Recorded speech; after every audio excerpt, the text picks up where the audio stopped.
როდესაც ამერიკა ამ ზაფხულს დამოუკიდებლობის დეკლარაციის 250 წლის იუბილეს აღსანიშნავად ემზადება, ჩვენ კვლავაც ისეთივე დაყოფილები ვართ როგორც ადრე. იმ კითხვაზე თუ რას ნიშნავს ზუსტად ის თავისუფლებები, რომლის დაცვაც დამფუძნებლებს სურდათ.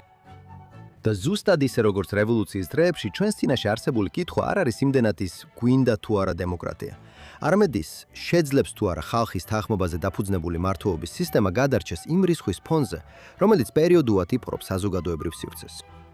დამფუძნებლებს ისეთივე შიში ჰქონდათ ბრბოს მმართველობის მიმართ, როგორც ტირანების დესპოტიზმის მიმართ. და მათ შექმნეს საკონსტიტუციო რესპუბლიკა, რომელიც ორივე ასეთი საფრთხის თავიდან აცილებას ისახავდა მიზნად. თუმცა განრისხებული ბრბოები, იქნება ეს ქუჩებში თუ ინტერნეტში, სულ უფრო მნიშვნელოვან როლს თამაშობენ ჩვენ საზოგადოებრივ დისკურსში. იქნება ეს საზოგადოების გადაკეთების სურვილის კონსტიტუციური დაბგოლებების მოხსნის მცდელობაში. თუ საკუთარი იმედგაცრუების გამო განტევების ვაცებზე, მაგალითად ებრაელებზე, თავდასხმაში.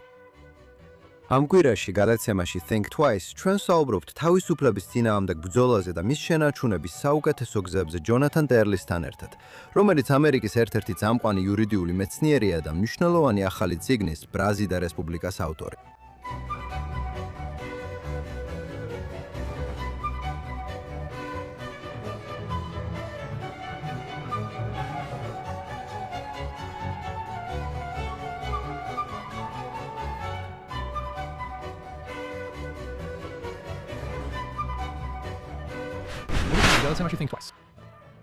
ამერიკელები დემოკრატიასა და თავისუფლებაზე დაობენ რესპუბლიკის დაარსებიდან 1776 წლიდან. თუმცა ჩვენი დისკუსიები კვლავაც ასე გამყოფია და ჩვენი საზოგადოება შესაძლოა კიდევ უფრო გაყოფილია ვიდრე მაშინ, როცა ქვეყანა დამოუკიდებლობის შესახებ დებატებმა და ამ დებატებმა წლების განმავლობაში სხვა ქვეყნებშიც მსგავსი დისკუსიები გამოიწვია და შთააგონა. ამ დებატების გულში დგას კითხვა, როგორ შეუძლიათ თავისუფლებაზე ორიენტირებულ მთავრობებს დაიცვან საკუთარი თავი და მოქალაქეები საზოგადოებრივი რისხვისა და ვნებებისგან, რომლებიც თავისუფლებას ტირანიით შეცვლით ემუქრებიან. როგორ უნდა დაუპირისპირდნენ ბრბოს მმართველობას, ეს არის საერთო თემა დემოკრატიებისა და რესპუბლიკების ისტორიაში. ამ მხრივ, ამერიკული სისტემა უნიკალური წარმატებაა, განსაკუთრებით მაშინ, როცა მას ვადარებთ ისეთ ადგილებს, როგორიცაა ძველი ათენი, რევოლუციური საფრანგეთი და რუსეთი. ბრბო ყოველთვის ძლიერი საფრთხე არა მხოლოდ თავისუფლებისთვის, არამედ დაუცველი უმცირესობებისთვისაც, როგორიცაა ებრაელები.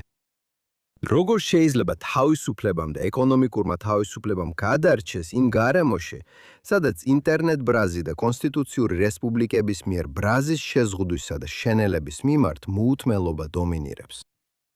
ერთი ადამიანი, ვინც ამ კითხვებზე ბევრს ფიქრობდა, არის ცნობილი იურიდიული ანალიტიკოსი და ავტორი Jonathan Turley. და ჩვენთვის დიდი პატივია, რომ დღეს ისევ ჩვენს გვერდით არის. Jonathan Turley არის სამართლის პროფესორი, კოლუმნისტი, ტელევიზიის კომენტატორი და ადვოკატი. 1988 წლიდან ის იკავებს საჯარო ინტერესების სამართლის კათედრას ჯორჯ ვაშინგტონის უნივერსიტეტის სამართლის სკოლაში. მას შემდეგ ის მრავალი ცნობილი სამართლებრივი საქმის იურისტი იყო. კონგრესის წინაშე 100-ზე მეტჯერ მისცა ჩვენება, მათ შორის პრეზიდენტების ბილ კლინტონისა და დონალდ ტრამპის იმპიჩმენტების დროს. წერს წამყვანი გაზეთებისთვის და ამჟამად არის იურიდიული ანალიტიკოსი Fox News-ზე. ის იყო 2024 წლის წიგნის აუცილებელი უფლება, სიტყვის თავისუფლება რისხვის ეპოქაში და ახალი რისხვა რესპუბლიკაში, ამერიკული რესპუბლიკის დაუსრულებელი ისტავტორი, ავტორი. Jonathan Turley, კეთილი იყოს თქვენი დაბრუნება Think Twice-ში. დიდი მადლობა, სასიამოვნოა დაბრუნება. დიდი მადლობა, რომ კიდევ ერთხელ გამონახეთ დრო და შემოგვიერთით დღეს. მინდა დავიწყო იმით, რომ მიუხედავად იმისა, რომ ამერიკის რესპუბლიკა უკვე 250 წლისაა ვფიქრობ. თქვენი ახალი წიგნის აზრი ასეთია. ძირითადი დილემები, რომლებიც დღეს ჩვენს წინაშე დგას, რას გულისხმობთ დემოკრატიასა და თავისუფლებაში, არსებითად იგივეა, რასაც დამფუძნებლები წააწყდნენ. უმეტესობა ფიქრობს, რომ ის რისხვა, რომელსაც თქვენ ახსენებთ თქვენი ახალი წიგნის სათაურში, ძირითადად ეხება იმას, რაც დღეს ინტერნეტში იწერება ან ითქმება. მაგრამ მე მგონია, რომ თქვენ გვეუბნებით, რომ რისხვა, როგორც პოლიტიკური ძალა, ჩვენთანან 1776 წლიდან არსებობს. რამდენად ნაცნობი იქნებოდა ის არგუმენტები, რასაც დღეს ვისმენთ, მაგალითად, მათგან ვინც კონსტიტუციის გაუქმებას ან რეფორმირებას ითხოვს იმისთვის, რომ პოლიტიკურ საკითხებში თავისი გაიტანოს, სადაც კონსტიტუციურმა სისტემამ ხელი შეუშალა. რამდენად უცნობი იქნებოდა ეს დამოუკიდებლობის დობის დეკლარაციისა და შემდეგ კონსტიტუციის ხელმომწერი ადამიანებისთვის. ეს ძალიან ნაცნობი იქნებოდა. ეს ბევრ შემთხვევაში იგივე ხმებია, რომლებიც იგივე რამეს ამბობენ. და მათ მიერ გამოყენებული ენა და ზოგიერთი ტერმინი საოცრად ნაცნობი. იცით, რეიჯი რესპუბლიკაში სინამდვილეში წიგნია რევოლუციებზე, როგორ იწყება ისინი და ალბათ უფრო მნიშვნელოვანია, როგორ მთავრდება ისინი. უმეტესობა რევოლუციებისა კარგად არ მთავრდება. სწორედ ეს ხდის ამერიკის რევოლუციას ისტორიულად გამორჩეულად. დამფუძნებლებს სურდათ ისტორიის ჩვეულ ტენდენციას დაძლეოდნენ. მათ შეხედეს წარსულში დემოკრატიული სისტემების ექსპერიმენტებს და დაინახეს, რომ ისინი ხშირად ტირანიით მთავრდებოდნენ. ამიტომ მათ არ სურდათ ათენური დემოკრატია. იცი, მედისონმა ცნობილი ფრაზა თქვა, რომ თუ კი ათენის ყოველი მოქალაქე სოკრატე იქნებოდა, ისინი მაინც ბრბო იქნებოდნენ.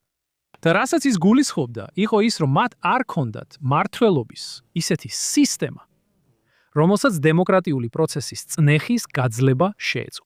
და მან კარგად იცოდა, რომ დემოკრატიებს საკუთარი თავის განადგურება შეუძლიათ. და სწორედ ამიტომ იწყება წიგნი ციტატით, რომელიც ფრანგული რევოლუციის ედგარ თომას პეინს ეკუთვნის, სადაც ნათქვამია, რომ რევოლუციები, როგორც სატურნი, საკუთარ შვილებს ჭამენ. ამიტომ წიგნის ნახევარი უკან იხურება და განიხილავს იმ პიროვნებებსა და პერიოდებს, რომლებმაც ერთად შექმნეს ეს უნიკალური რესპუბლიკა. და ის ადარებს ამერიკულ რევოლუციას, ფრანგულ რევოლუციას და ამას გარკვეულწილად თომას პეინის პერსპექტივიდან აკეთებს, რომელიც იყო ერთ-ერთი ორი მთავარი ფიგურიდან, ვინც ორივე რევოლუციაში მონაწილეობდა. მეორე კი ლაფაიეტი იყო. და შემდეგ წიგნის მეორე ნახევარი უფრო პირდაპირ პასუხობს შენს კითხვას, ჯონათან.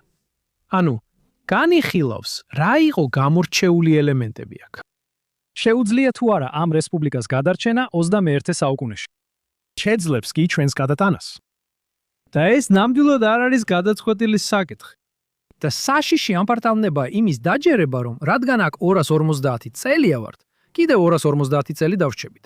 გმადლობ, რომ მოусმინეთ გადაცემას Think Twice. მიუხედავად იმისა, გვისმენთ თუ არა პოდკასტის რომელიმე პლატფორმაზე, ან გვიყურებთ პირდაპირ ეთერში Facebook-ზე, X-ზე ან JNS-ის YouTube არხზე, გთხოვთ მოიწონოთ და გამოიწეროთ JNS, დააწკაპუნოთ ზარზე შეტყობინებებისთვის და დაგვიტოვოთ კარგი შეფასებები. ასევე გარდა Think Twice-ისა, არსებობს ჯონათან ტობინის ყოველდღიური პოდკასტი, სადაც კიდევ უფრო მეტ სიახლესა და ანალიზს გიზიარებთ იმ ყველაზე მნიშვნელოვან საკითხებზე, რომელთა წინაშეც სტრესს ვდგავართ. ყოველდღიურ გადაცემას შეგიძლიათ იპოვოთ JNS-ის არხზე, სახელწოდებით ჯონათან ტობინის ყოველდღიური, სადაც არ უნდა უსმენდეთ თქვენს პოდკასტებს. და ახლა დაუბრუნდეთ დღევანდელ გადაცემას. დიახ. თქვენი ვრცელი ნარატივის მთავარი ფიგურა თავთავისუფლების შესახებ დებატებში, როგორც თავად ამბობთ, თომას პეინია. ადამიანი, რომელიც მნიშვნელოვანი იყო როგორც ამერიკის რევოლუციაში, ასევე საფრანგეთის რევოლუციაში მასში, მაგრამ მას იშვიათად ახსენებენ, როდესაც დამფუძნებლებზე ვსაუბრობთ. რატო უნდა აინტერესებდეთ ამერიკელებს 2026 წელს თომას პეინი?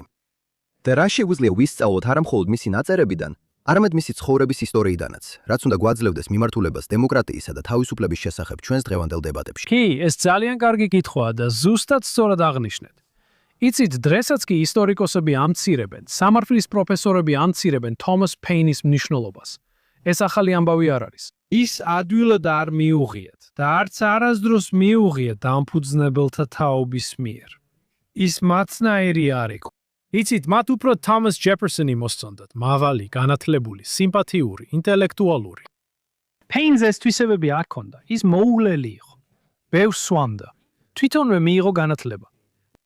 ის ასევე წინააღმდეგი იყო მონობის. და ამ თვისებებიდან ბევრი იმ თაობის ზოგიერთს არ მოსწონდა. მაგრამ ბევრ მხრივ და ვფიქრობ, ეს არის წიგნის განხილვის მთავარი აზრი, პეინი შეიძლება ეხლება იყოს ამერიკელის განსახიერება. იცით, საინტერესოა, რომ პეინი ყველაფერში წარუმატებელი იყო, რასაც კი აკეთებდა. ყველა სამუშაო და რაც კი ქონდა, პეინი გაათავისუფლეს. ყველა ბიზნესი, რაც კი პეინმა შექმნა, გაკოტრებით დასრულდა. მისი ორი ქორწინებაც კატასტროფა იყო. და ბოლოს ლონდონში აღმოჩნდა უსახსროდ, ყველასგან მიტოვებული. და ერთი ადამიანი ამ ადამიანურ ნანგრევებს შეხედა და რაღაც დაინახა. და ეს იყო ბენჯამინ ფრანკლინი. მან უხიდა ბილეთი, რომ კოლონიებში წასულიყო. და როცა აქ ჩამოვიდა, რევოლუციამდე 2 წლით ადრე იყო. 2 წლის შემდეგ ის გახდებოდა საღი აზრის ავტორი და ამერიკის რევოლუციის კალმად მოიხსენიებდა. და პეინში არის რაღაც ამოუცურავად მომხიბლედ, ვლელი. იცი, ის არასრულყოფილი ადამიანი. იცი, როცა ამ წიგნზე კონგრესის ბიბლიოთეკაში ვისაუბრე, შემდეგ მკითხეს. ისტორიკოსმა მკითხა 6 წლის შემდეგ უბრალოდ შეყვარებული ხომ არ ვარ პეინზე? ეს იყო ირიბი კითხვა. რატომ ხარჯავ დროს Pain-ზე? სასაცილო ის არის, რომ მე ძალიან მიყვარს ფილმ ნუარი. და მახსოვს შესანიშნავი ფრაზა ერთ მშვენიერ ფილმ ნუარში, რომელსაც ქვია ბოროტებისთვის დაბადებული. და ამ სიტყვებს ამბობს რობერტ რაიანი, რომელიც მიმართავს კინოს უდიდეს ფატალურ ქალს, ჯოან ფონტეინს, რომელმაც თავის ცხოვრებაში ყველა მამაკაც უღალატა. და ის იგებს, რომ ის უბრალოდ ბოლოა ამ სიაში. მიდის კარისკენ, ბრუნდება და ეუბნება. იცი, ისე ძალიან მიყვარხარ. მხოლოდ ის მინდა რომ მომწონდე. შენ ეს ციტატა წიგნშიც გაქვს მოყვანილი. Oh, the pain is დაახლოებით ესეთია. ძალიან რთულია რომ მოგეწონოს. იცი, ის ბრწყინვალე იყო კაცობრიობის შესახებ, მაგრამ ადამიანების საერთოდ არ ესმოდა.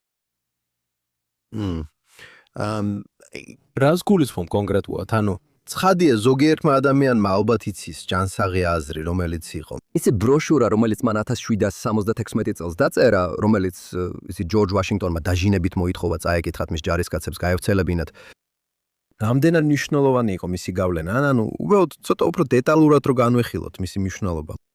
იცი, ჩვენ ყოველთვის ვფიქრობთ იმაზე, რაც ხდებოდა კონტინენტურ კონგრესში იმ თვეებში. პეინი კონტინენტური კონგრესის წევრი არ იყო. ის არ იყო იმ კომიტეტის ნაწილი, რომელმაც დამოუკიდებლობის დეკლარაცია დაწერა. რატო იყო მისი ნაწერები ასეთი მნიშვნელოვანი?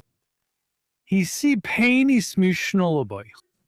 იცი, ის არ არის პერსონაჟი 1776-ში ვიცი. ის არ არის პერსონაჟი. ამას შენ სინგში ახსენებ და შეგვიძლია ამაზე უფრო ვსვლად ვისაუბროთ. მაგრამ კი, მიუხედავად იმისა, რომ მას შეიძლება თავისი წვლილი შეიტანა დამოუკიდებლობის დეკლარაციის ენაში, არსებობს საინტერესო შენიშვნა, რომელიც მიუთითებს, რომ მას შეიძლება ქონოდა წვლილი. მაგრამ მისი მნიშვნელობა მაშინაც კი აღიარეს. იცი, ჯონ ადამსი თავის მოგვიანო წლებში თომას პეინის დიდი გულშემატკივარი არ ყოფილა. ბევრი თვალსაზრისით ფიქრობ, ადამსი ერთგვარად ეჩვიანობდა პეინის სწრაფად მზარდ პოპულარობას. საღი აზრი იყო მსოფლიოს პირველი ბესტსელერი და მან მაშინვე დიდი გავლენა მოახდინა პატრიოტებზე მთელი ქვეყნის მასშტაბით. ერთ მომენტში იცით, პირველი გამოცემა ანონიმური იყო და ადამსის ცოლმა მას წერილი მისცისერა და უთხრა: იცი, ხალხი ამბობს, რომ შენ დაწერე ეს. მან კი ცოლს უპასუხა და უთხრა: მე ვერასდროს დავწერდი იმ წიგნს. შემდეგ მან გააზიარა ამბავი, რომ შეხვდა კაცს სახელად თომას პეინი და მას თვალებში გენიალობა ედგა. მიყვარს ეს ფრაზა, რადგან მან მასწავლა, რომ შესაძლოა გენიოსის ამოცნობა გენიოსს სჭირდება. იქნებ სწორედ ეს დაინახა ბენჯამინ ფრანკლინი. ფრანკლინს ჰქონდა საოცარი, თითქმის ზებუნებრივი უნარი, დაენახა ტალანტი. მაგრამ თომას პეინზე დიდი მიღწევა არ ქონია, რადგან თომას პეინში ეს არავის დაუნახავს. მაგრამ გარკვეულწილად პეინი იყო მართალი, რისხვის ხმა, რომელიც ფრანკლინმა იცოდა, რომ ჩვენ გვჭირდებოდა. ჩვენ ასევე გვჭირდებოდა ჯეიმს მედისონის ღვთისმოსავი ლოგიკა. ეს იყო კომბინაცია. იცით, პეინმა იცოდა, რა დასჭირდებოდა ხალხს რევოლუციისთვის. და მედისონმა იცოდა, რა დასჭირდებოდა რევოლუციის რესპუბლიკად გადაქცევას. და ისინი ორივე იმდენად განსხვავებულები იყვნენ, მაგრამ ორივე აუცილებელი ფაქტორი იყო. პარტალია, ეხლა როცა პეინზე ვსაუბრობთ ის იმდენად რამდენადაც დღეს მასზე საუბრობა ხშირად ადარებენ მის ანტაგონისტს. ფრანგულ რევოლუციაზე წერისას ბრიტანელი სახელმწიფო მოღვაწე და ავტორი ედმუნდ ბერკი, რომელიც დღემდე ატლანტიკის ორივე მხარეს კონსერვატორებისთვის ერთგვარ გმირად ითვლება. არის ეს, იცით, შეიძლება დავამატო ბერკი, ვფიქრობ, შეიძლება ითქვას შორსჭრეტელი იყო საფრანგეთის რევოლუციასთან დაკავშირებით და იმასაც ხედავდა, რას მოიტანდა ის. და იცით რატომაც ეს გადაიქცეოდა ტირანიად. ისევე როგორც სხვა რაღაცები არის მის ჩანაწერებში რევოლუციის შესახებ, რომლებიც შეიძლება არ გამარხდეს. შესაძლებელია თუ არა, რომ ორივე მავიღოთ საუკეთესო ორივედან, თუ ნამდვილად უნდა ავერჩიოთ. არა, ორივე შეგიძლია შეითავს, ორივეზე ვსაუბრობ წიგნში. იცი, ისინი მეგობრები იყვნენ. ბევრმა არ იცის, რომ როდესაც პეინი ამერიკის შეერთებული შტატებიდან ევროპაში და საბოლოოდ საფრანგეთში წავიდა, იქ კიდევ ერთი რევოლუციის დასაწყებად არ წასულა. ის ნამდვილად მხარს უჭერდა ფრანგებს. იქ რკინის ხიდის გასაყიდად წავიდა. ეს იყო მისი ერთ-ერთი ყველაზე საამაყო გამოგონება. და კიდევ ერთხელ ბენჯამინ ფრანკლინი დაეხმარა მას და ფიქრობდა, რომ ეს ძალიან კარგი დიზაინი იყო. ასევე თომას ჯეფერსონიც. ეს საკმაოდ შთამბეჭდავი მიღწევა იყო თვით განათლებულ ადამიანისთვის. და ისინი მართლაც ააშენეს ის ინგლისში. და ერთ-ერთი ადამიანი, ვინც მას ინგლისში დაეხმარა, იყო ბერკი. და საბოლოოდ მათ შორის უთანხმოება სწორედ საფრანგეთის გამო მოხდა. და გარკვეულწილად იცით ბერგი გამართლდა და პეინმა აღიარა რომ შესაძლოა ჯეიმს მედისონის სისტემის ზოგიერთი ასპექტის შესახებ შეცხებ შეცდომა ჰქონდა დაშვებული. იცით, მას უფრო მეტი პირდაპირი დემოკრატია სურდა. მას არ მოსწონდა ეს ორკამერიანობა და სხვა მსგავსი საკითხები, რაც მედისონს ასე აუცილებლად მიაჩნდა. და შემდეგ მან იხილა რა ხდება, როცა დემოკრატიას ამ დამატებითი დამცავი მექანიზმების გარეშე მიუშვებ, როგორც ამას მედისონი ამბობდა.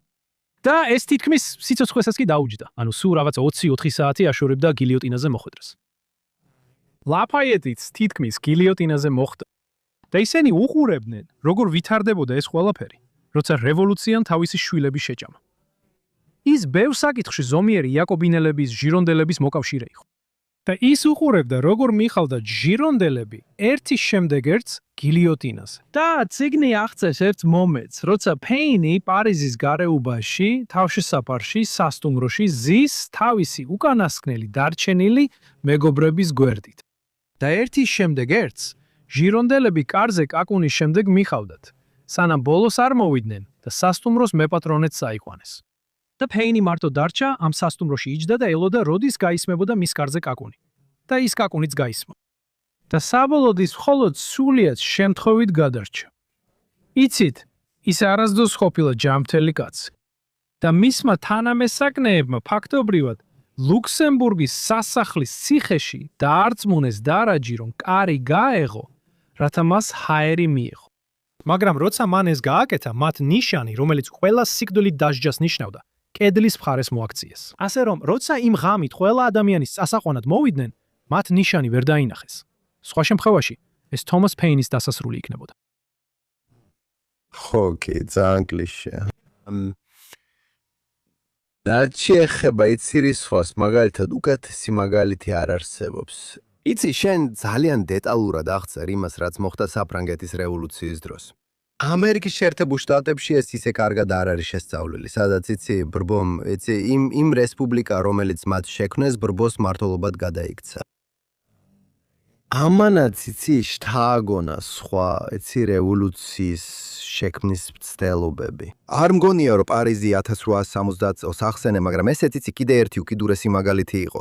და რა თქმა უნდა, ბოლშევიკური რევოლუცია. ეს მნიშვნელოვანია. იცი, ამერიკელებს შეიძლება გონიათ, რომ ამას მათთან კავშირი არ აქვს. ვიცით, ჩვენ უბრალოდ მსჯელობთ რაღაცებზე. ჩვენ ხო, იცი, გილიოტინებს არ უშვებთ საქმეში. მაგრამ ხო იცი, ეს ხომ მნიშვნელოვანი პრეცედენტებია ჩვენთვის, რომ გავიგოთ, როცა ვსაუბრობთ ისეთ სიტყვებზე, როგორიცაა დემოკრატია და ვცდილობთ მაგალითად პირდაპირი მმართველობის შეზღუდვების მოხსნას. დიახ, ნამდვილად ასეა. და ამ წიგნის ერთ-ერთი მთავარი მიზანიც სწორედ ისაა, რომ გავიგოთ ის უწყვეტი ხაზი, რომელიც ისტორიას გაზდევს. იცი, ეს გავს მიძინებულ ვირუსს, რომელიც პოლიტიკურ ორგანიზმში ცხოვრობს. იცი, ყველა თაობაში არიან ადამიანები, რომლებიც ამტკიცებენ, რომ კონსტიტუცია უნდა გაუქმდეს და სისტემა რადიკალურად უნდა შეიცვალოს. რაც დღეს ცოტათი განსხვავებულია, ისაა, რომ ამ ცდელობას იმდენი სამართლის პროფესორი და თვით სამართლის დეკანიც კი შეუერთდა და მოუწოდებს, რომ შეერთებული შტატების კონსტიტუცია უარყოფილ იქნას, თავიდან დაიწეროს ან რადიკალურად შეიცვალოს. და მათგან ბევრი უფრო პირდაპირ დემოკრატიულ სისტემებს თავაზობს, ზუსტად იმას, რაზეც დამფუძნებლები ებრძოდნენ და რაც საფრანგეთში ტერორს გამოიწვია. და ჩვენ უნდა ვიყოთ შეგნებულები იმაზე, თუ სად ვიყავით. თუ გვინდა ვიცოდეთ, საით მივდივართ ამ საკითხში. იმიტომ რომ ამ წიგნის ქვესათაური ამერიკული რევოლუციის დაუსრულებელი ისტორია. რადგან ის ალბათ არასდროს დასრულდება ბოლომდე. გულისხმობ, ბენჯამინ ფრანკლინი მართალი იყო, რომ ეს ჩვენი რესპუბლიკაა და უნდა შევინარჩუნოთ და ყოველ თაობას ეს უნდა გააკეთოს. და ამ ხრივ ეს არის მიმდინარე ისტორია, რომელიც არ დასრულდება. მაგრამ რაც დაასრულებს მას, რაც დაასრულებს ამ ისტორიას, არის ის, თუ მოვაშორებთ იმ ელემენტებს, რომლებმაც მოგვიყვანეს იქ, სადაც დღეს ვართ. და სწორედ ამიტომ ციგნის მეორე ნახევარი განიხილავს იმ ზეწოლებს, რომელთა წინაშეც დავდგებით. მათ შორის მასშტაბურ ეკონომიკურ ზეწოლებს, ხელოვნური ინტელექტიდან რობოტიკამდე, მასიურ უმუშევრობას, რასაც ჩემი აზრით ნამდვილად შევეჯახებით. და იმ ახალი იაკობინელების აღზევებას, როგორც მე უწოდებ მათ. ეს ყველაფერი ქმნის ისეთ პირობებს, რომლებიც მოგვაგონებს იმას, რაც ვნახეთ 1700-იანი წლების ბოლოსა და 1800-იანი წლების დასაწყისში. მართალია. ბოლო წლებში დემოკრატიის დაცვა გახდა მთავარი პოლიტიკური თემა, როგორც შეერთებულ შტატებში, ასევე სხვა ქვეყნებში, მაგალითად ევროპაში ან ისრაელში. მე ვფიქრობ, რომ ბევრ ადამიანს, განსაკუთრებით მათ, ვინც ამ სიტყვას ხშირად იყენებს პოლიტიკურ დებატებში, მისი მნიშვნელობა თავისთავად მიღებული ჰგონია. მაგრამ თქვენი წიგნი დიდ ძალისხმევას ახმარს მისი ისტორიის ახსნას. რას უნდა ისწავლონ ამერიკელებმა და სხვებმა დემოკრატიის ისტორიიდან ძველ ათენში ან რევოლუციურ საფრანგეთში, რაც შეიძლება ასე ვთქვათ, შეაკავებს ჩვენს ძალიან მაღალფარდოვან რიტორიკას დემოკრატიის დაცვის შესახებ. იცით, ჩვენ რესპუბლიკა გვაქვს და ეს განსხვავდება ათენური დემოკრატიისგან. ადამიანების უმეტესობა, რომ ათენში ეცხოვრა, მას დემოკრატიად ვერ აღიარებდა. ეს იყო სასტიკი, შედარებით სასტიკი სისტემა. მათი პოლიტიკური სისტემა დიდწილად დემაგოგები ამოძრავებდნენ, ადამიანები, რომლებიც ბრბოს გულის მოსაგებად მოქმედებდნენ. ისინი ადამიანებს ოსტრაკიზაციას უკეთებდნენ, რაც ნიშნავს, რომ ათენიდან აძევებდნენ. ეს იყო არეულობისა და ძალიან საშიში პერიოდი, რომელიც დიდხანს არ გაგრძელებულა. ხალხს ეს ხშირად ავიწყდება. ისინი საუბრობენ ათენურ დემოკრატიაზე, როგორც ყველა დემოკრატიის წყაროზე. მაგრამ ბევრ შემთხვევაში ეს იყო წარუმატებელი ექსპერიმენტი ათენში. საბოლოოდ ის ტირანიით დასრულდა. და მხოლოდ თანამედროვე ეპოქამდე, ან ბოლო 100 თუ 200 წლის განმავლობაში მიიჩნეოდა ეს კარგი მაგალითად. დიახ, ეს მართალია. და იცი, როგორც უკვე ახსენე ჯონათან, კონსტიტუციის შემუშავებლებს არ სურდათ ბრბოს მმართველობა. და ეს ტერმინი გამოიყენებოდა ისეთი ფიგურების მიერ, როგორც იყო ბენჯამინ რაში. მათ ასურდათ გაემეორებინათ ის, რაც ნახეს. რეალურად ჩვენ გამონაკლისი ვიყავით, მაგრამ ეს ისტორია სხვა ქვეყნებში გაგრძელდა. მოკლედ საუბრობ რუსეთზე და ჩინეთზე. ჩინეთის რევოლუციებს და მსგავსი ტიპის რევოლუციებს აკლდათ ის დამატებითი დამცავი მექანიზმები, რაც ჩვენ გქონდა. ბევრი თვალსაზრისით, სხვათა შორის წიგნში ასევე კრიტიკულად უდგები ევროკავშირს. იცით, როცა ამ წიგნზე პრაღაში ვსაუბრობდი, ევროკავშირის ერთ-ერთი წარმომადგენელი მოვიდა და მითხრა, იცით, რჩება შთაბეჭდილება, რომ თქვენი ახალი წიგნიდან ისეთი შთაბეჭდილება რჩება, რომ ამერიკული სისტემა 21 საუკუნეშიც გადარჩება. მაგრამ არ ვიცი, როგორ ფიქრობთ ევროკავშირს. და უთხარი, რომ ამ წინადადებამ გამაუცა, რადგან მეგონა, რომ ნათლად ვთქვი. არ ვფიქრობ, რომ ევროკავშირი გადარჩება. და თუ ამ წიგნის პირველი ნახევარი სწორია, მაშინ არა ევროკავშირის სერიოზულ პრობლემაშია. მე მჯერა, რომ ევროკავშირი ბუნებრივად არასტაბილურია, რადგან მან გაანადგურა ბევრი ისეთი ელემენტი, რომელიც მას დასჭირდება. და ზოგიერთი მათგანი სხვათა შორის დემოკრატიული ელემენტებია.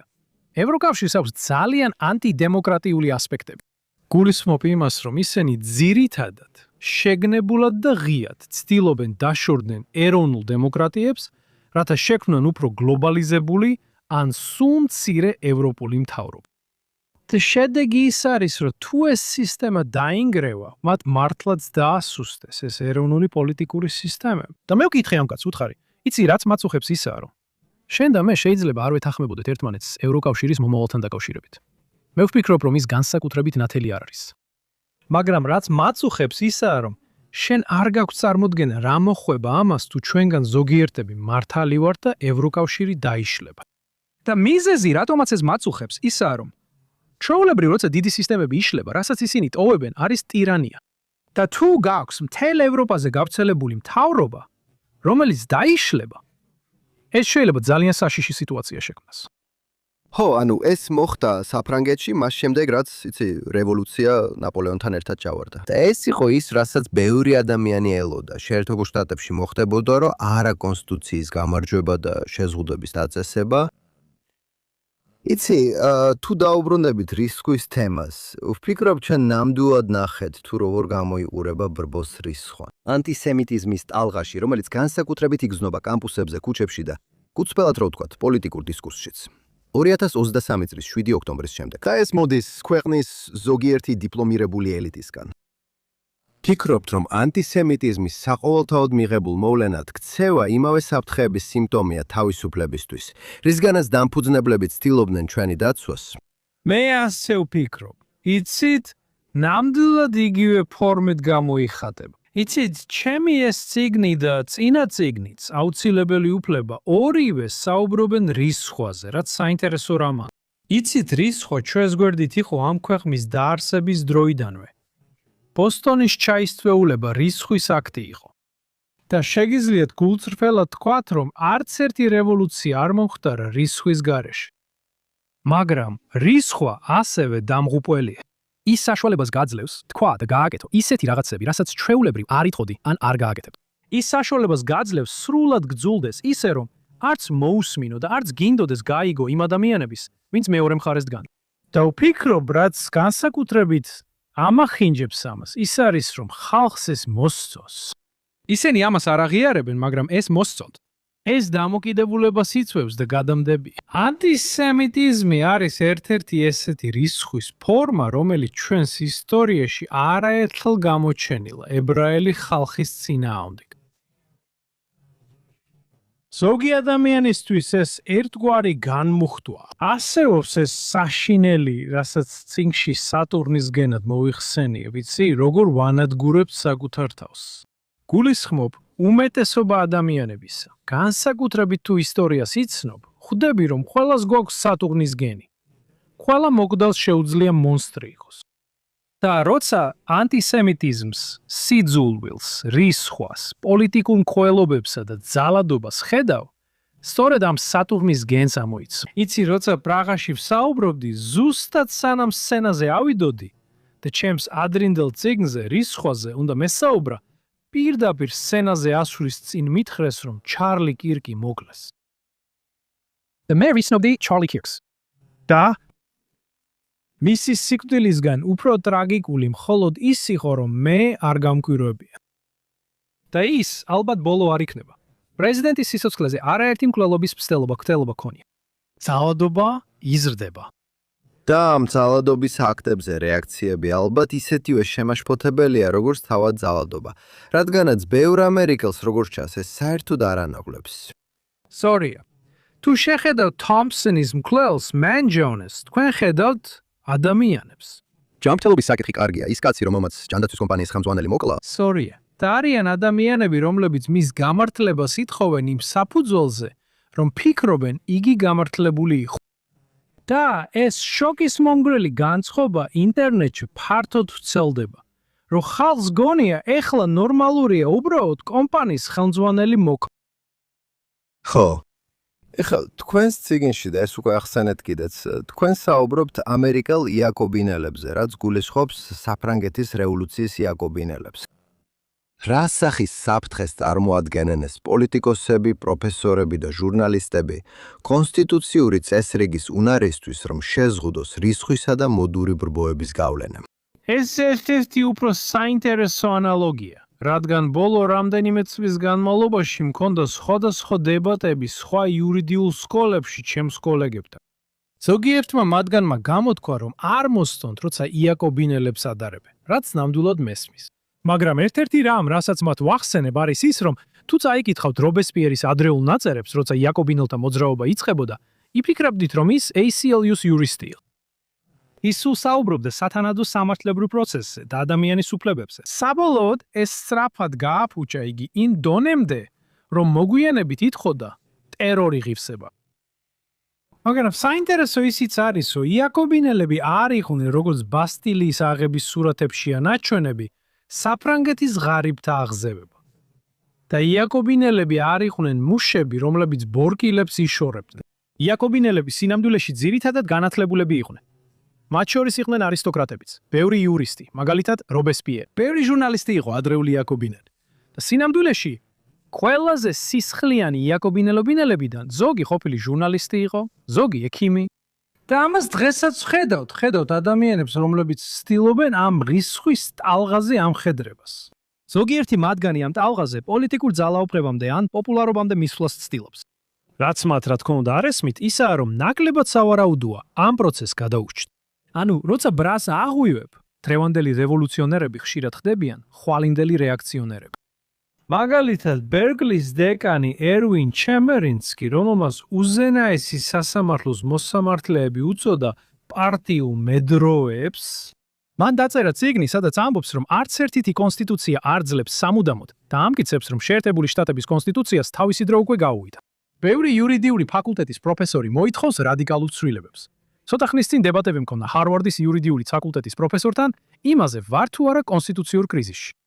და ეს იყო წმინდა იაკობინიზმის სხვა. და მეთქვი, რომ ეს კონსტიტუციური კრიზისი არ არის. სისტემა კარგად მუშაობს.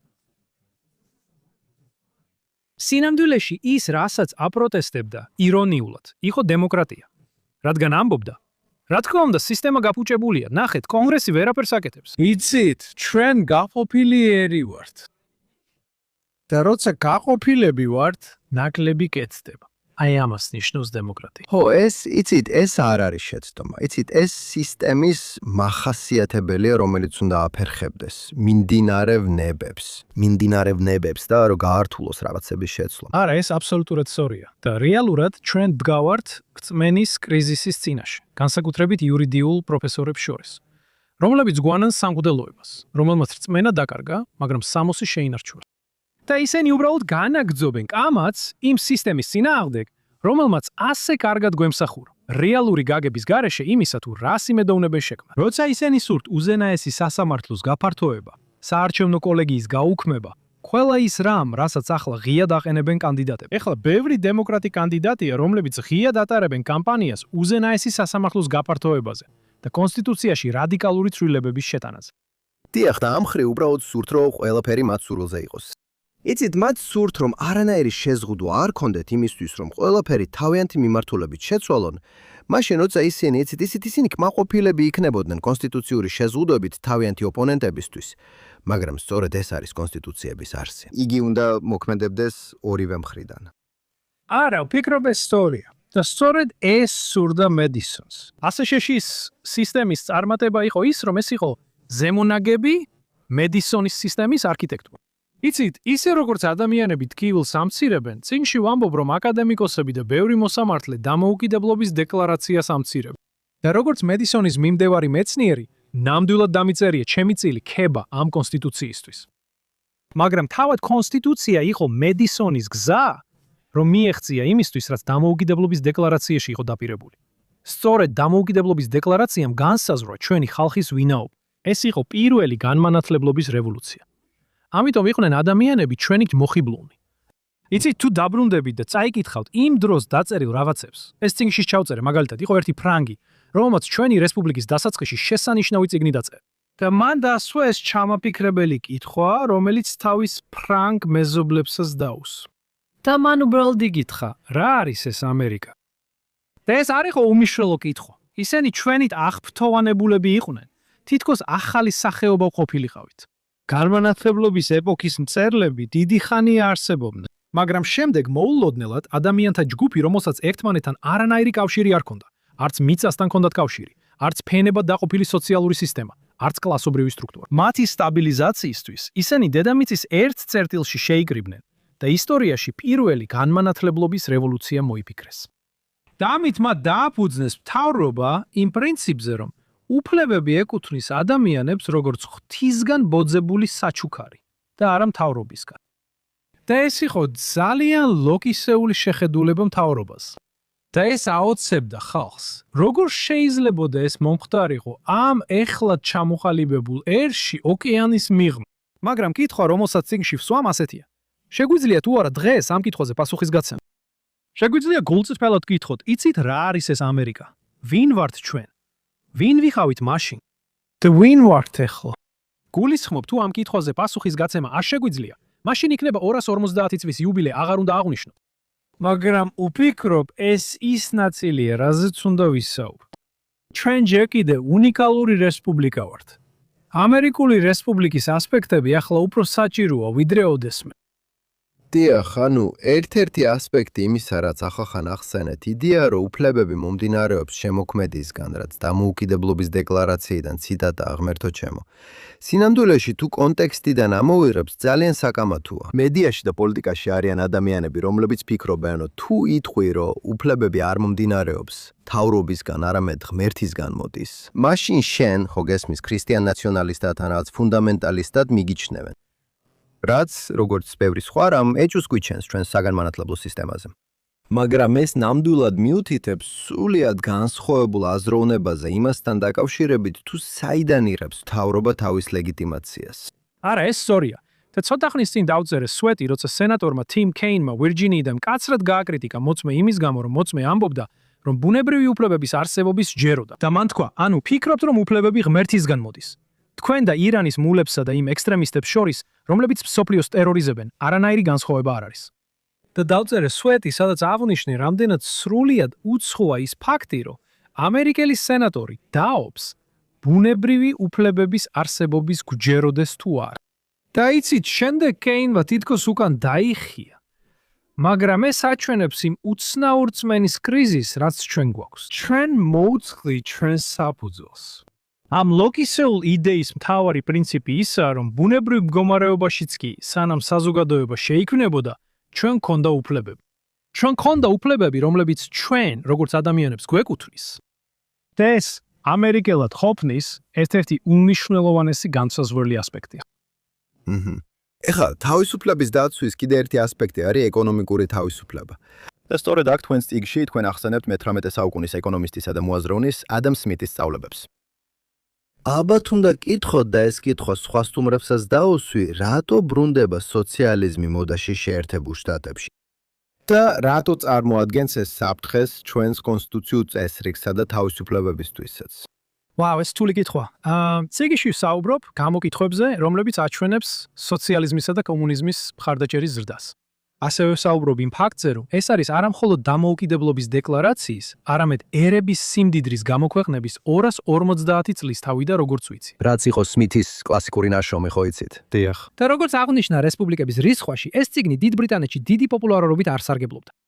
აქ პოპულარული გახდა, რადგან კონსტიტუციის შემუშავებლებმა მაშინვე გააცნობიერეს, რომ სმითის მიერ შემუშავებული ეკონომიკური თეორია იდეალურად ეწყვილებოდა მათ პოლიტიკურ თეორიას. ისინი ნამდვილად მიიჩნევდნენ, რომ თავისუფლება შეუძლებელი იყო. ნამდვილი თავისუფლება არ არსებობს, თუ ეკონომიკურად დამოუკიდებელი არ ხარ. და ეს ერთ-ერთი მიზეზი იყო, რის გამოც მათგან ბევრს აგრარული ეკონომიკა უყვარდა. ასევე სმითსაც, პეინსაც და ჯეფერსონსაც. მათ უყვარდათ ეს იდეა, რომ შეგიძლია უბრალოდ დათესო რამე მიწაში და სიმდიდრე ამოიზრდება. ანუ შეგიძლია პირდაპირ შექმნას სიმდიდრე. და ამით შეგიძლია მოიპოვო ის დამოუკიდებლობა, რომ იყო ის, ვინც გინდა იყო და არ იყო არავისე და არავისე დამოუკიდებული. ამიტომ ერთ-ერთი რამ, რაზეც წიგნში ვსაუბრობ, არის საჭიროება, რომ 21 საუკუნეში შევინარჩუნოთ ის, რასაც მე თავისუფლების გამაძლიერებელ ეკონომიკას უწოდებ. და ამით გულისხმობ იმ კომბინაციას, რომელმაც კარგად გვემსახურა დემოკრატიასა და კაპიტალიზმს შორის. და სწორედ ამან მისცა ნამდვილი დამოუკიდებლობა ამერიკელ მოქალაქეებს. და ამას გამოწვევები ექნება. იცით, წიგნში საუბარია ხელოვნური ინტელექტისა და რობოტიკის გავლენის ყველაზე კონსერვატიული შეფასებების გამოყენებაზე. ჩვენ საუბრობ ისტორიაში ყველაზე მასშტაბურ სამუშაო ადგილების დაკარგვაზე. ეხლა მე ძალიან მჯერა თავისუფალი ბაზრის. მილტონ ფრიდმანმა დამღუპა ჩიკაგოს უნივერსიტეტში. მაგრამ მე ნამდვილად მჯერა, რომ თავისუფალი ბაზარი მოერგება, თუმცა ამას დრო დასჭირდება. და ამ პერიოდში ჩვენ მხარს დაუჭერთ მილიონობით ამერიკელს. და წიგნში ვსვამ კითხვას, როგორ აისახება ეს რესპუბლიკაზე?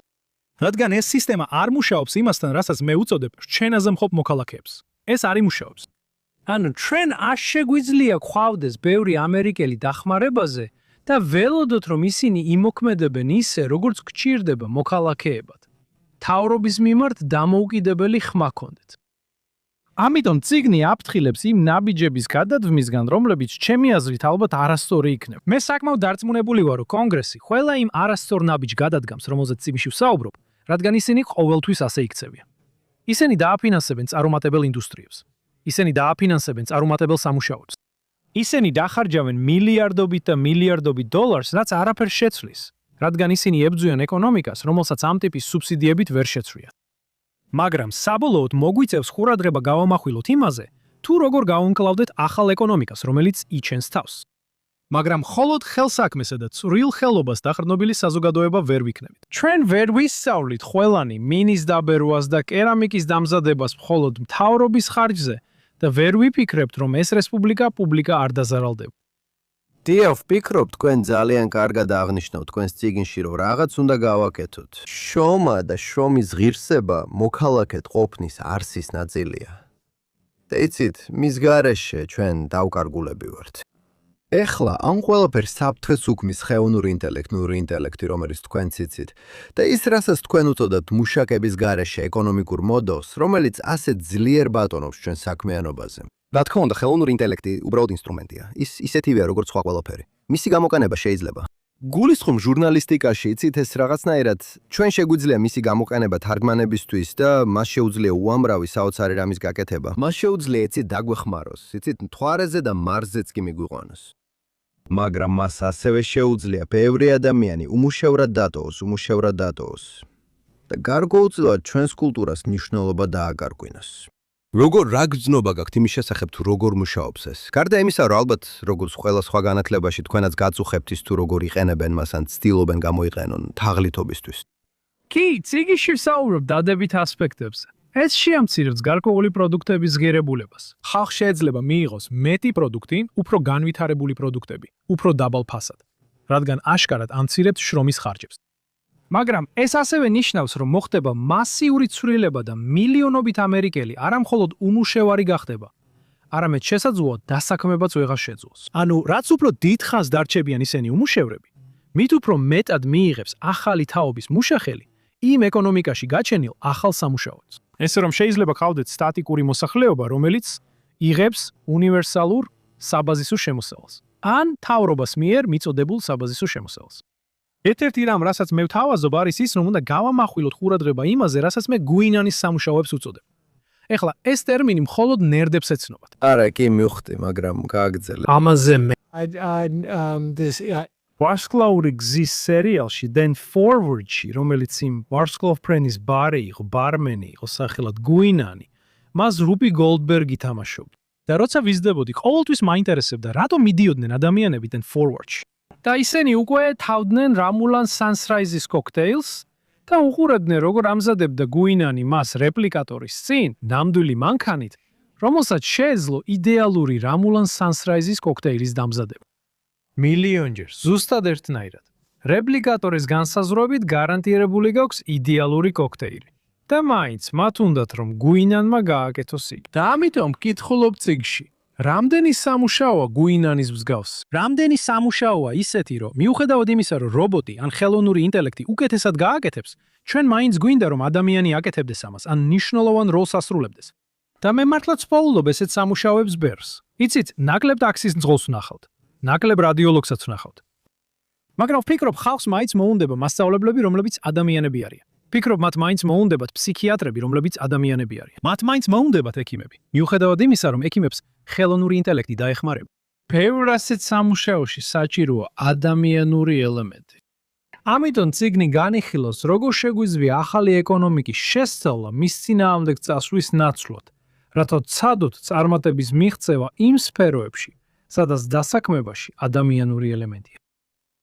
ეხლა ეს მიმიყვანს ჩემს შემდეგ კითხვაზე, რომელსაც უკვე შეეხეთ. და ეს თავისუფლებისთვის ბრძოლის კიდე ერთი ასპექტია, რაც ტრანსნაციონალური მართლობისა და გლობალიზმის საფრთხეს უკავშირდება. ეხლა თქვენ ხან ახსენეთ პერსონაჟი ვარსკვლავური გზიდან, შემდეგი თაობა, როცა ამაზე საუბრობდით. იცით, მაგრამ ფაქტია, რომ თუნდაც იდილიურ 21 საუკუნის მომავალში, სადაც ადამიანები სამყაროში მოგზაურობენ, ხალხს მაინც მოუნდება ბარმენები. თუნდაც ეს ნიშნავდეს ვუპი გოლდბერგთან საუბარს. მაგრამ იმ შოუებში დედამიწის მომავლის ის ხედვა ასევე გულისხმობს ადგილობრივი მართლობის დასრულებას და პლანეტარული მთავრობის არსებობას. სინამდვილეში ერთ-ერთ ვარსკვლავური გზის სპინ-ოფში სტეისი ებრამსი დედამიწის პრეზიდენტად აერჩიეს, იცით, 1000 წლის შემდეგ მომავალში. რაც როგორც ჩანს, ერთადერთი არჩევნებია, რომელიც მან რეალურად მოიგო. ესე რომ თქვენ ამტკიცეთ, როგორც მთელი პოლიტიკა, თავისუფლებაც ადგილობრივია. რატომ არის მნიშვნელოვანი ადგილობრივი კონტროლის უზრუნველყოფა? და როგორ მოქმედებს ეს სიტყვის თავისუფლებისა და სხვა უფლებების დაცვაზე? იცით, ეს ევროკავშირის კრიტიკის ნაწილია, რომ პირველ რიგში კონსტიტუციის შემქმნელები ეწინააღმდეგებოდნენ ძალაუფლების კონცენტრაციას. და მედისონის სისტემის წარმატების ნაწილი არა მხოლოდ ფრაქციების როლის გაგება, არამედ იმისაც, თუ როგორ ხდება ძალაუფლების კონცენტრაცია და მისი ბოროტად გამოყენება. ამიტომ საჭიროა განავითარო დაყოფისა და ურთიერთშეკავებისა და გაწონასწორების სისტემები. მაგრამ ასევე შეერთებული შტატები ფედერალიზმის დიდი ბენეფიციარი იყო. ჩვენ გვაქვს ეს 50 შტატი ახლა. ეს გარკვეულწილად შესუსტებულია. შტატების ძალაუფლება შემცირდა, მაგრამ იქ მაინც დარჩენილია გარკვეული ძალა. და წიგნი საუბრობს იმ საფრთხეებზე, რაც შეერთებულ შტატებში შტატების უფლებამოსილების დაკარგვას ახლავს.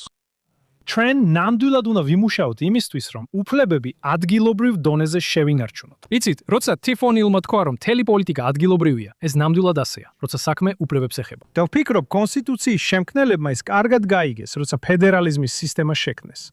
უფლებებს ყველაზე მეტად მაშინ იცავ, როცა ისინი შენთან ყველაზე ახლოსაა.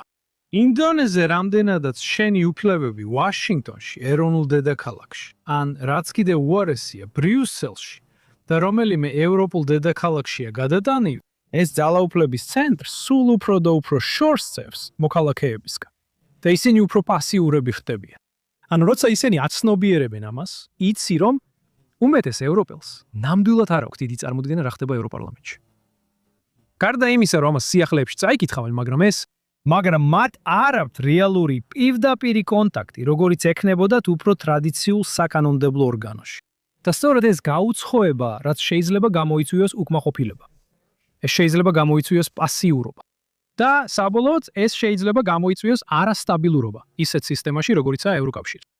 ამიტომ მე ნამდვილად ვამახვილებ ყურადღებას იმაზე, თუ რამდენად მნიშვნელოვანია ჩვენთვის ძალაუფლების კონსოლიდაციის საკითხების მოგვარება შეერთებულ შტატებში, მათ შორის ფედერალურ სააგენტოებში. იცით, იმ ყველაფრის შექმნა, რასაც ზოგჯერ მთავრობის მეოთხე შტოს უწოდებენ, ეს უზარმაზარი ბიუროკრატია. საერთოდ ევროკავშირი ძირითადად ბიუროკრატიის მმართველობა. ანუ ეს არის მთელი პრინციპი. ამ პარლამენტს დიდად გავლენა არ აქვს მასზე. გულისხმობ, ევროკავშირის მთელი პრინციპი ისაა, რომ ყავს ექსპერტები. ჩვენ არ უტოვებთ მმართველობას რომელიმე დემაგოგს ან პოლიტიკოს. ყავს ექსპერტები, ხომ ასე? და ასე ყველა ეს ექსპერტი იქ ზის და იღებს კანონებს, რომლებიც ყველა ამ ქვეყანაზე ვრცელდება. და ისინი ამ პროექტს ასრულებენ. სინამდვილეში წიგნში ვსაუბრობ იმაზე, თუ როგორ აღიარეს ევროკავშირის ადრეულმა დამფუძნებლებმა, რომ რთული იქნებოდა მაგალითად ფრანგებისთვის, გებისთვის, გერმანელებისთვის და ინგლისელებისთვის თავიანთი ეროვნული იდენტობის დათმობა და რომ ეს ეტაპობრივად უნდა მომხდარიყო. და სწორედ ასე მოიქცნენ. და ეხლა ისინი ევროპულ არმიაზე საუბრობენ. ისინი საუბრობენ ეროვნული ვეტოს გაუქმებაზე. ეს არის იმ პროექტის დასრულება, რომელიც ჩემი აზრით არც ევროპისთვის და არც ევროკავშირისთვის არაფერს კარგს არ მოასწავებს. მე ვფიქრობ, საბოლოოდ ეს არასტაბილური იქნება და წარუმატებლად დასრულდება. ხო. ეხლა თქვენც ერთ და ეს ეხება იმას, რაც ეხლა ხან საუბრობდით ბენჯამინ ფრანკლინის ცნობილ ციტატასთან დაკავშირებით, რომელიც იყო: ისინი, ვინც მზად არიან დათმონ აუცილებელი თავისუფლება ცოტაოდენი დროებითი უსაფრთხო უსაფრთხოების სანაცვლოდ, არ იმსახურებენ არც თავისუფლებას და არც უსაფრთხოებას. რატომ გახდა ეს, როგორც ჩანს, არასადაო განცხადება? საკამათო, ან თუნდაც ისე ხელახლა განმარტებული, რომ საპირისპირო მნიშვნელობა მიენიჭა. თქვენცეთ მცდელობებზე დააბალანსონ კონსტიტუციური შეზღუდვები ამ მომხმარებელთა ნების პატივისცემასთან. ეს ხო სწორედ ამ საკითხის გულდა, რა დღის გულშია, არა? დიახ, მართალი ხართ. და რესპუბლიკის რეიჩელში მე ვსაუბრობ იმაზე, რაც ჩემთვის ძალიან საინტერესო NPR-ის ინტერვიუ იყო ბენჯამინ უიტესთან. სადაც ისინი ცდილობდნენ აეხსნათ, რომ სინამდვილეში ფრანკლინს არ ჰქონდა მხედველობაში, რომ თავისუფლება უსაფრთხოებაზე არ უნდა გაცვალო. ის სრულიად სხვა რამეზე საუბრობდა. და მე არ ვეთანხმები ამ ინტერპრეტაციას. და წინიში ხსნი რატო? მაგრამ ეს იყო მნიშვნელოვანი მომენტი, რადგან იყო მცდელობა, რომ ხალხი ჩამოშორებოდა იმ მკაფიო წესებს, რომლებიც ჩვენს დემოკრატიაში მოქმედებდა. ჩვენ ცხოვრობთ რელატივიზმის ეპოქაში, სადაც ადამიანები თავს უფრო კომფორტულად გრძნობენ. და იცით, სწორედ ამიტომ მაქვს წიგნში თავი, რომელსაც ქვია რატომ იშვიათია დიდი და ძლიერი უფლებები. და ეს ეფუძნება წიგნს, რომელიც ეხებოდა დიდ და მძვინვარე ცხოველებს და რატომ არიან ისინი იშვიათები. და ფაქტია, რომ იგივე მიზეზით, რის გამოც დიდი ცხოველები იშვიათია, დიდი უფლებებიც იშვიათია. ისინი ბევრ კალორიას მოიხმარენ. იცი, ისინი ბევრს ითხოვენ შენგან. მათ მტაცებლებად აღიქომენ ისინი, ვისაც ისინი არ მოსწონთ. და შედეგი ისაა, რომ თუ ევროპაში შეხედავ, სიტყვის თავისუფლება თავისუფალ ვარდნაშია. ასევე რელიგიის თავისუფლად აღმსარებლობაც. სიტყვის ფართო მასშტაბიანი კრიმინალიზაცია. არიან ადამიანები, რომლებიც დააკავეს აბორტის კლინიკებთან ჩუმად თავიანთ გონებაში ლოცვისთვის. ფაქტობრივად, ევროპაში მიკროაგრესიების კოდიფიკაცია. ამ ყველაფერმა ჩვენი უახლოესი მეზობლების ძირითად უფლებებს თავისუფალ ვარდნაში ჩააგდო. და ჩვენ, როგორც ამერიკელებმა, უნდა გავაცნობიეროთ ეს, რადგან ამ ქვეყანაში არიან ადამიანები, რომლებსაც ევროპული მოდელის მიბაძვა სურთ. ჩვენ ეხლა ხან გამოვიარეთ ისტორიაში ყველაზე დიდი ცენზურის პერიოდი, როდესაც მთავრობა და სოციალური მედიის კომპანიები კოორდინირებულად მოქმედებდნენ. ეს ჩვენთვის წარმოუდგენლად საშიში პერიოდი იყო. და მე ვაღიარებ ელონ მასკის დამსახურებას. მისი მიერ Twitter-ის შეძენამ და Twitter-ის ფაილების გამოქვეყნებამ უდიდესი განსხვავება შეიტანა ჩვენთვის, ვინც წლები ვამბობდით, რომ ცენზურის სისტემა არსებობს. და კონგრესის წევრები უბრალოდ უარყოფდა ამას. ბაიდენის ადმინისტრაციაც უარყოფდა და ამბობდა, რომ ამის მტკიცებულება არ არსებობს, რადგან ცხადია ამ კომპანიებს ამ მტკიცებულების კონტროლი აქვთ. მაგრამ უცებ ეს მტკიცებულება გაჩნდა და ჩვენ შევძელით ამ სისტემის გამომჟავნება. იმედი მაქვს, ეხლა ამერიკელები აცნობიერებენ, რამდენად ახლოს იყვნენ ისინი ამ ყველაფერთან. დიახ, ეს ძალიან შემაშფოთებელი რამ იყო, რაც ფიქრობებმა ამერიკელმა უბრალოდ უგულებელ ხო. და იმ დროს, როცა, როგორც ამბობდი, ჩემს კითხვას რო დაუბრუნდეთ, ისინი მზად იყვნენ გაეცვალათ თავიანთი უფლებები უსაფრთხოების აღქმის სანაცვლოდ, განსაკუთრებით COVID-ის პერიოდში. და იცით, კითხვა ესეთია. როცა შემდეგი ეროვნული საგანგებო მდგომარეობა გვექნება, ვისწავლით ამ გაკვეთილიდან, თუ ისევ გავიმეორებთ იმავე შეცდომას. Sorry. და ეს არის პრობლემა სიტყვის თავისუფლებასთან და სხვა უფლებებთან, რომლებიც აბსტრაქციებია. როცა ვსაუბრობდი ადრე კოლეჯებში სიტყვის თავისუფლებაზე ვსაუბრობდი და სტუდენტებს უსვამდი კითხვას, რამდენს მოითხოვდნენ, რომ თავიანთი სიტყვის თავისუფლების უფლება ჩემთვის გაეყიდათ და თავიდან ვამბობდი რაღაცა გამაოგნებელს, მაგალითად $10 მილიონ. და სინამდვილეში აქ არის გარკვეული გაურკვევლობა, რადგან ვფიქრობ, რომ $10 მილიონი აბსტრაქცია. როცა თანხა მილიონზე ნაკლებზე დავწიე, ყველა სტუდენტი ხელს წევს. რადგან მათთვის ძალიან მარტივია წარმოიდგინონ, რას გააკეთებდა $500,000 მათ ცხოვრებაში. ეს გადამიხდიდა სწავლის საფასურს და სახვის საცვე შენატას, ხო ასე? ეს იყო კონკრეტული. და სწორედ ეს არის პრობლემა. და ეს ასახავს ფრანკლინის გაფრთხილებას, რომ მთავრობა ყოველთვის ფირდება ესეთ ხელშესახებს სიკეთეებს, უსაფრთხოებას ან სარგებელს. და ეს დაპირისპირებულია ისეთ რამეებთან, რაც აბსტრაქციებია. ამერიკელთა უმეტესობას არასდროს უცხოვრია ისეთ საზოგადოებაში, სადაც მათ ძირითადი თავისუფლებები არ ჰქონდათ. ამიტომ მათთვის ადვილია, რომ ეს თავისუფლებები ჩათვალონ ურთიერთჩანაცვლებადად და ფარდობითად და არ იბრძოლონ მათთვის. ჩემთვის ყველაზე საინტერესო ისინი არიან, ვისაც ეს უფლებები წართმეული ჰქონდათ. იცით, ძალიან მიყვარს კუბელი ამერიკელებისთან საუბარი. მიყვარს ამ ქვეყანაში მცხოვრებ ვენესუელელებთან საუბარი, რომლებიც აქ ჩამოვიდნენ. და როცა მათ დემოკრატიაზე ესაუბრები, როცა მათ ძირითად უფლებებზე ესაუბრები, ძმაო, ძალიან ბევრს გიყვებიან. და მათ არ მოსწონთ ეს საუბრები სოციალიზმზე, კომუნიზმზე და ვაჭრობაზე. ისინი იქ უკვე ყოფილან, ძმაო, და უკან დაბრუნება არ უნდათ. მართალია, ვფიქრობ ეს ძალიან მნიშვნელოვანია და მართლაც მგონია, რომ ყველა ამერიკელი დაახლოებით წელიწადნახევარი ესეთ ქვეყანაში ცხოვრობდა, მაგრამ ალბათ ისინი თავიანთ შიშებზე იყვნენ ძალიან კონცენტრირებულები, რომ იცი, გამკლავებოდნენ ამას. ეხლა მინდა ერთი კითხვა დავსვა, რომლის დასმასაც თავს ვერ ვიკავებ.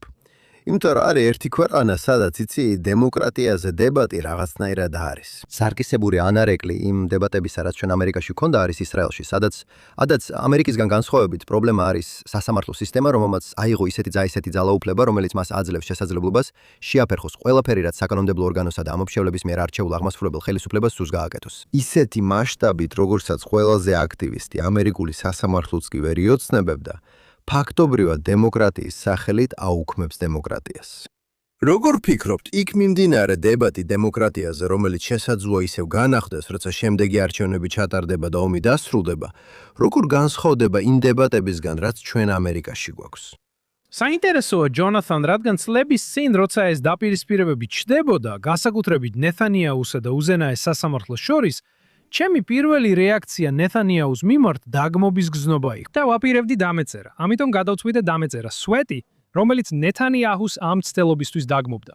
შემდეგ კი რეალურად ჩავატარე კვლევა. ისრაელის სასამართლოების უფლებამოსილებებს. და ვიფიქრე, მერთო ჩემო, ეს ხო უზარმაზარი ძალაუფლებაა, რომელსაც ეს სასამართლოები ფლობენ პოლიტიკურ სისტემას. ეს ძალიან ბევრია და ამ უფლებამოსილებას ისინი თვითონვე ითვისებენ ისე, რომ არავის არ მიუღია კანონი, რომელიც ამას ნებას რთავს. და ფიქრობ, ეს კარგი სისტემა არ არის. ამიტომ ფიქრობ, რომ ისრაელში ნამდვილად მიმდინარეობს არგუმენტირებული დისკუსია იმაზე, უნდა გააგრძელონ თუ არა ამ პირებმა ასეთი უკონტროლო ძალაუფლების განხორციელება. გულისხმობ, რომ შეერთებულ შტატებს, ჩემი აზრით, მართლაც შესანიშნავი სისტემა აქვს. სასამართლო სისტემა კვლავ კარგად მუშაობს. ერთ-ერთი რამ, რაც ჩემს ჰარვარდელ ოპონენტს დებატებში მიუთითე, არის ის, რომ სასამართლო სისტემამ დონალდ ტრამპის წინააღმდეგაც მიიღო გადაწყვეტილება და მის სასარგებლოდაც. მისი საშუალო მაჩვენებელი უზენაეს სასამართლოში შესაძლოა ოდნავ დაბალია წინა პრეზიდენტებთან შედარებით, მაგრამ არა მნიშვნელოვნად, იგივე დიაპაზონში.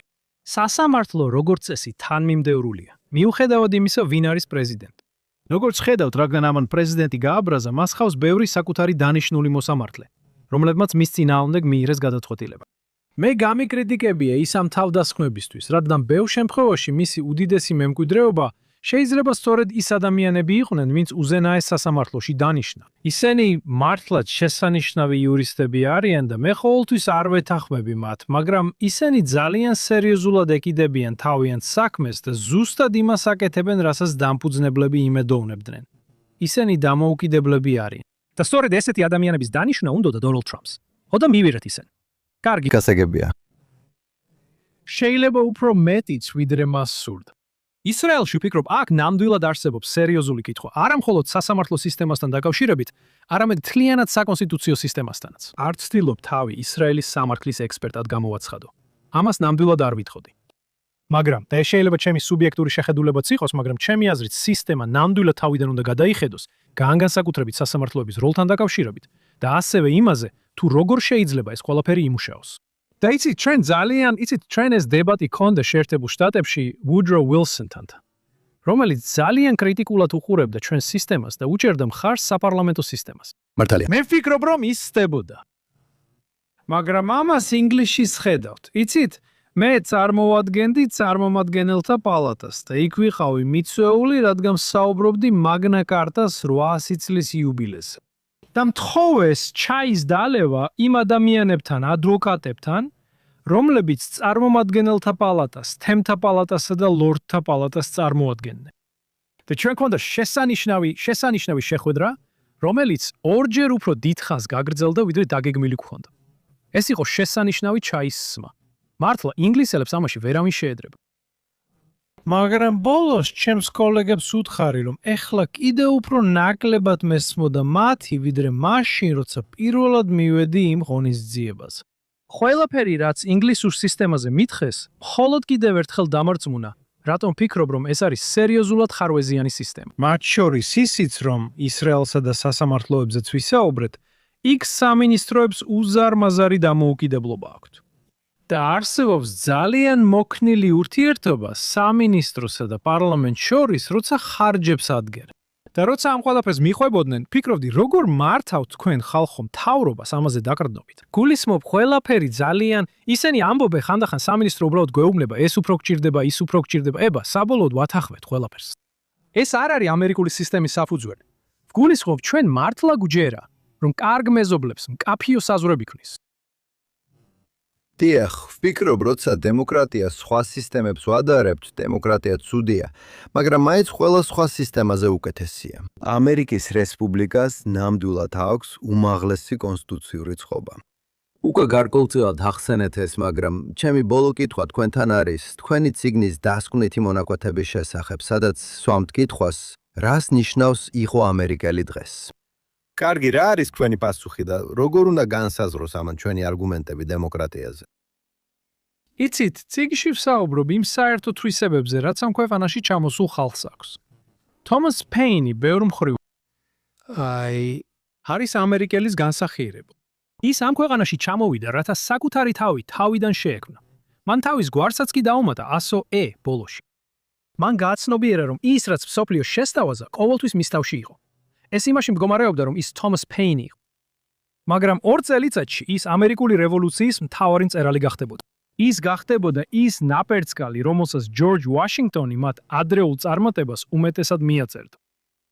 ბევრი თვალსაზრისით, ყველა ამ ქვეყანაში ერთი და იმავე მიზეზით მოდის. ანუ, ისინი სჯერათ, რომ აქ შეგიძლია იპოვო შენი ბედი, რომ შეგიძლია იყო ის, ვინც გინდა, თუ საკმარისად ბევრს იმუშავებ. ამ ქვეყანაში არ არსებობს ზღვარი, თუ ვინ შეიძლება გახდე. და ვფიქრობ, სწორედ ამიტომ ვასრულებ ციგნს იმავე კითხვით. ვინ არის ამერიკელი და როგორ უპასუხებდით ამ კითხვას დღეს? ფაქტია, რომ ეს რევოლუციური დროებია, მაგრამ ჩვენ მაინც რევოლუციური ხალხი ვართ. და უნდა გავიაზროთ ეს, რომ ჩვენ ჯერ კიდევ თავაზობთ მსოფლიოს რაღაცა უნიკალურს. და ვფიქრობ ეს არის ის, რაც მსოფლიოს ამ საუკუნეში სასწრაფოდ დასჭირდა. ეს კარგი პასუხია და კარგი დასასრულია ჩვენი საუბრისთვის. პროფესორ ტერლი, კიდევ ერთხელ მადლობა, რომ შემოგვერთდით. როგორ შეუძლიათ ჩვენს მაყურებლებსა და მსმენელებს შეიძინონ წიგნი ბრაზი რესპუბლიკაში და როგორ შეუძლიათ თვალყური ადევნონ თქვენ საქმიანობას? ის ხელმისაწვდომია ახლომდებარე წიგნის მაღაზიებში და Amazon-ზე. ასევე მაქვს ბლოგი სახელად Race IFs, ეს არის jonathanturley.org, თუ სურთ თვალი ადევნონ მას. მაგრამ ძალიან მიხარია, რომ ისევ თქვენთან ერთად ვიყავი და ეს დისკუსია გქონდა. კარგი, მადლობა. ჩვენ ასევე გვინდა მადლობა გადაუხადოთ ჩვენს აუდიტორიას. ვთხოვთ, არ დაგავიწყეთ ყოველ დღე მოусმინოთ Jonathan Tobins და Daily Editions, რომელსაც შეგიძლიათ მოусმინოთ ყველგან, სადაც პოდკასტებს პოულობთ. და არ აქვს მნიშვნელობა გვისმენთ თუ არა რომელიმე მათგანზე, თუ გვიყურებთ პირდაპირ ეთერში Facebook-ზე, X-ზე ან JNS-ის YouTube არხზე. გთხოვთ მოიწონეთ და ან გამოიწერეთ JNS. დააწკაპუნეთ ზარზე, რომ მიიღოთ შეტყობინებები და დაგვიტოვეთ კარგი შეფასებებები. გთხოვთ მოგწერეთ მისამართზე thinktwice@jns.org. და გვაცნობეთ სად უსმენთ ან უყუროთ გადაცემას და რას ფიქრობთ მასზე. და გახსოვდეთ, განაგზეთ კითხვა და თავად იფიქრეთ და მომავალ კვირას ისევ შევხვდებით.